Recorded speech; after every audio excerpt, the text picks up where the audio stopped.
Hi viewers. ఈరోజు మనం మన యొక్క శరీరానికి అవసరమైన ఆహారం అంటే స్మార్ట్ ఈటింగ్ గైడ్ గురించి తెలుసుకుందాం. మీ శరీరం ఒక ఇంజిన్ లాంటిది. ఒకసారి ఊహించండి, మీరు బైక్ లేదా కార్ నడుపుతున్నారు అనుకోండి. దానికి సరైన ఫుడ్ అంటే దానికి ఇంధనాన్ని పెడితేనే కదా స్మూత్గా వెళ్తుంది. అలాగే మన శరీరం కూడా అంతే.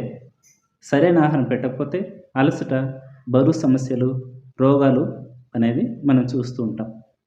పోషణ అనేది కేవలం కేలరీల లెక్కలు కాదు. ఇది మీ శరీరం, మనసు, ఉత్సాహం కోసం అవసరమైన ఇంధనం. మంచి పోషణకి అవసరమయ్యే న్యూట్రియంట్స్, మ్యాక్రో న్యూట్రియంట్స్ అంటే మన యొక్క శరీరానికి కావలసిన ముఖ్యమైన మూల స్తంభాలు. వాటిని మ్యాక్రో న్యూట్రియంట్స్ అంటారు. ఈ యొక్క మ్యాక్రో న్యూట్రియంట్స్ అనేది ప్రధానంగా 3 రకాలు. మొదటిది ప్రోటీన్, రెండవది కార్బోహైడ్రేట్స్, మూడవది ఫ్యాట్స్ అంటే కొవ్వు పదార్థాలు.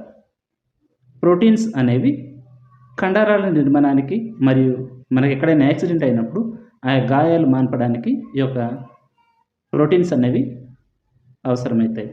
ప్రోటీన్స్ మనకు ఎక్కువగా ఎక్కడ లభ్యమవుతాయి అంటే పప్పులు, పెసర్లు, తర్వాత చికెన్, చేప, గుడ్లు, పెరుగు, వీటిలో మనకు ఎక్కువగా ప్రోటీన్ అనేది లభ్యమవుతుంది. Second carbohydrates. కార్బోహైడ్రేట్స్ మనకు శక్తికి ప్రధాన మూలం. ఏ మనిషికైనా సరే, ఏ జీవికైనా సరే ఎక్కువగా కార్బోహైడ్రేట్స్ అనేది అవసరం. కార్బోహైడ్రేట్స్ అనేది మనకు ఎక్కడ లభ్యమవుతాయి అంటే బ్రౌన్ రైస్, రాగి, మిల్లెట్స్, జొన్నలు ఇలాంటివి, తర్వాత పండ్లు, కూరగాయలు, వీటిలో మనకు కార్బోహైడ్రేట్స్ ఎక్కువగా లభ్యమవుతాయి. తర్వాత మూడవది ఫ్యాట్ కంటెంట్స్ అంటే కొవ్వు పదార్థాలు. కొవ్వు పదార్థాలు అనేది మెయిన్గా హార్మోనల్ ఇన్బ్యాలెన్స్, తర్వాత బ్రెయిన్ యొక్క పనితీరును ఎక్కువగా ఇంపాక్ట్ చూపిస్తుంది ఈ యొక్క ఫ్యాట్ కంటెంట్స్.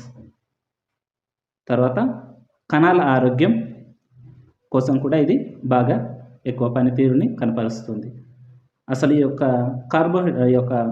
కొవ్వు పదార్థాలు మనకు ఎక్కడ దొరుకుతాయి అంటే వేరుశనగల్లో కానీ, బాదం, తర్వాత అవకాడో, ఆలివ్ ఆయిల్, వీటిలో మనకు ఫ్యాట్ కంటెంట్ ఎక్కువ మనం చూస్తుంటాం. అవి తీసుకోవడం వలన మనకు ఫ్యాట్ అనేది మన యొక్క శరీరానికి అందుతుంది. ఈ వీడియో నచ్చితే లైక్ చేయండి, షేర్ చేయండి.